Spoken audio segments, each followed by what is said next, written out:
You know what's going to happen, folks, is described in Revelation chapter 17. We've studied this before, but let me review some of the details. In Revelation chapter 17, you have a harlot. And that harlot is sitting on many waters. The many waters upon which the harlot sits are multitudes, nations, tongues, and peoples. In other words, this fallen church, this apostate church, sits on the multitudes of the worlds. She governs them and she controls them. And she also fornicates with the kings of the earth, which means that this is an apostate church, a harlot church that has illicit relations with the kings of the earth.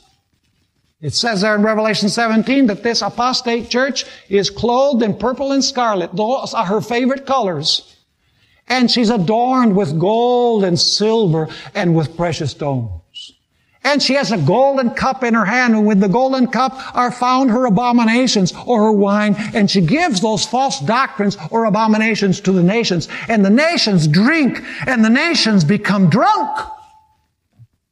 And along with her, they want to shed the blood of all of those who are not in harmony with her teachings. And she appeals to the kings of the earth to be the enforcers. But as we studied, the Bible says in Revelation 17 verses 16 and 17 that the kings will hate the harlot, and they will make her desolate and naked and eat her flesh and burn her with fire.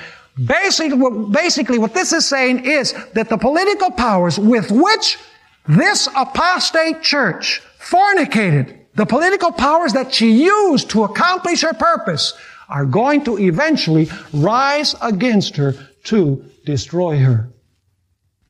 Let me ask you, what happened at the French Revolution? Did you have a small-scale model of this event in the French Revolution?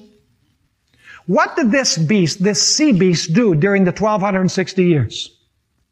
It used the state to persecute and kill everyone who was not in harmony with it. Is that true or is that not true? It is absolutely true. All you have to do is punch into the computer Inquisition, and that'll give you all of the gory details of how the church used the state to persecute those who were not in harmony with the church.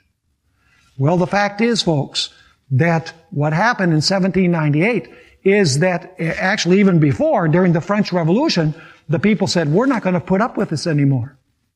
In other words, the lid of the pressure cooker blew off because the people had been so oppressed and so trampled upon that they said, we're not going to take it anymore. And they arose against the kings, and they arose against the religious system. In fact, historians say that the blood flowed freely in the streets of Paris in France because they rose against the church. Is that going to happen again when the people of the world see that this system has oppressed them and has trampled upon them?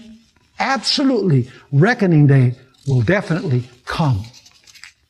The Bible describes this moment when God's people are in jeopardy. You remember in Daniel chapter 3 when the 3 young men were delivered from the fiery furnace? The word delivered is used several times in chapter 3.